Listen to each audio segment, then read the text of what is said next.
Hello, viewers, my dear boys and girls, and my well wishers. Welcome to my channel, An Easy Step to English Grammar by Sukumar Boiragi, a native speaker. Tonight's topic of discussion is a very beautiful poem, which is also a very romantic poem by John Keats. And you know that John Keats is one of the contemporaries of Wordsworth, Shelley, Keats, Byron, and Coleridge. And Keats neither philosophizes nature nor brings any revolutionary elements in his poem. He is simply a sensuous lover of nature. That means he enjoys nature by his five senses, like eyes, ears, nose, tongue, and skin. That is sensation or feeling. So, Keats is called the sensuous lover of nature. He has all the elements like love for nature and his tenacity for going to the countryside to enjoy all the charming, attractive, soothing aspects of nature. However, this is the introduction part of John Keats. I am not making my introductory lecture very lengthy, but today's topic of discussion is the poetry of earth. The poetry of earth, and another name of the poem is On the Grasshopper and Cricket. The grasshopper and cricket, the two most humble creatures in the lap of nature. In the lap of nature. Now, let us discuss the poem line by line, word meaning, inner meaning, and as a sonnet. Clear? The first line is, the poetry of earth is never dead. That means there are 6 seasons, and throughout the cycle of seasons, the denizens of the earth carry out their songs. They sing, they enjoy, and the poet has the keen senses to enjoy those humble creatures. He has keenly observed how the grasshopper is enjoying his hot summer days. The poetry of earth is never dead. That means throughout the cycle season, all the creatures of nature, the denizens of nature, are carrying out their songs, their activities. When all the birds are faint with the hot sun, when all the birds are faint with the hot sun and hide in cooling trees, a voice will run from hedge to hedge. During the hot summer days, it is well known to all that the birds become faint or weak or fatigued or tired.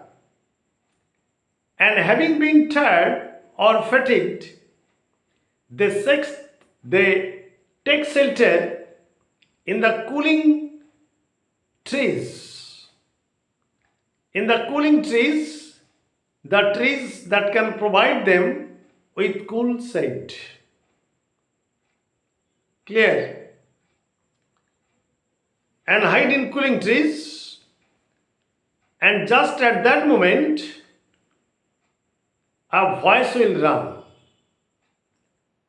The sensuous lover of nature, the romantic poet John Keats, has the ears to listen to the musical sound of the grasshopper. This is the voice of which? The voice of the grasshopper will run. And from hedge to hedge, that means from one bush to another. The grasshopper flies about from one bush to another. About the new mown mead. Here mead means meadow, meadow. That means grassy spot. The grasshopper flies about not only from one bush to another, but also about the meadow from which the grasses have been cropped off. The grasses have been cropped off. And when the grasshopper is flying about from hedge to edge and about the new mown meadow, a musical sound is coming out from its wings. From its wings. He takes the lead. The poet observes that the grasshopper is flying, that is grasshoppers, and he takes the lead. Takes the lead means he is sovereign. He surpasses all other creatures in the lap of nature. No creature can compete with him at that moment when the grasshopper is taking pleasure, is flying about with sovereignty, with the leading role. No creature is able to compete with him. Clear? In summer luxury, and it is the summer luxury of the grasshopper. That means the little creature is flying about, is taking fun flying, and at that moment he is engaged in summer luxury. That is the amusement in the summer. It is the amusement in the summer. And he has never done with his delights.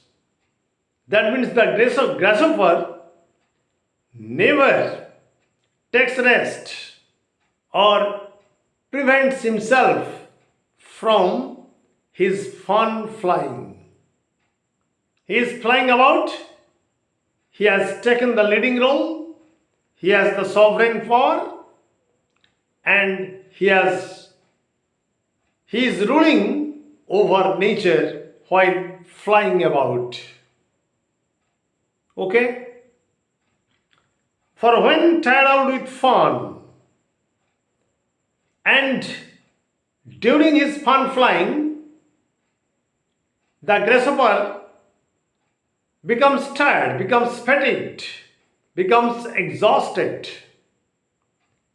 And at this particular moment, What does the grasshopper do? At this particular moment, the grasshopper rests at, is beneath some pleasant weed. He takes rest at that moment beneath some comfortable weed. Weed means grasses, bushes, unwanted plants, etc. And for his rest,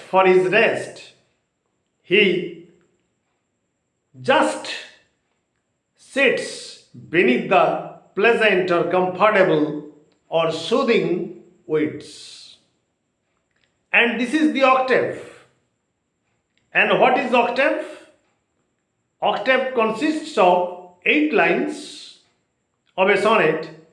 It is a sonnet consisting of 14 lines divided into 2 stanzas, octave and sestet. Octave has 8 lines and having the rhyme scheme ABBA, ABBA. First line and fourth line, second line and third line. First line and fourth line and second line and third line. It is the rhyme scheme of the poem. It is the rhyme scheme of the octave. Clear? And the entire octave is dedicated to the grasshopper's music or the grasshopper's song. Now let us come to the second stanza, that is sestet. S-E-S-T-E-T. Sestet, that consists of 6 lines having the rhyme scheme C-D-E, C-D-E. Having the rhyme scheme C-D-E, C-D-E. So let us read the sestet. And the sestet portion is dedicated to the cricket song. On a lone winter evening when the frost has wrought a silence. It is the lonely winter evening. And it is the winter evening when the frost, that is the flakes, have created a tangible silence, a deep silence, an unfathomable silence outside. And just at this moment, from the stove there thrills. Stove means here fireplace or hearth. And from the stove, the cricket thrills. And the cricket song in warmth increasing ever.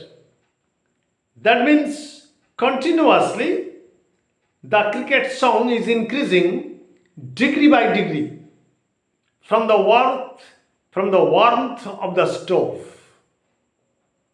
and seems to one in drowsiness half lost. To one here means the poet himself. He is the romantic poet, and on hearing the cricket song, he slips into slumber. He slips, S-L-I-P-S. He slips into drowsiness. And it is the drowsiness, it is the state of mind in which he cannot forget the grasshopper's song. He reminiscences, he remembers, he recalls the grasshopper's song among some grassy hills. He is listening to the cricket song that is increasing degree by degree in the warmth of the stove. But he cannot forget the grasshopper song flying about among the grassy hills.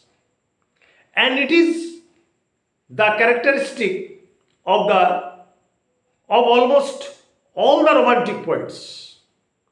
What they want, they do not get, and when they get, they do not want this. They are always dissatisfied. He is listening to the cricket song, but he cannot forget the grasshopper's music or the grasshopper's sound. So, the poet emphasizes on the fact, the romantic poet emphasizes on the fact that throughout the season cycle, that throughout the year, throughout the 6 seasons, there are different humble creatures which are carrying out their songs. And who hath ear, let him hear. Those who hath ears, let them hear. The poet is too much sensitive.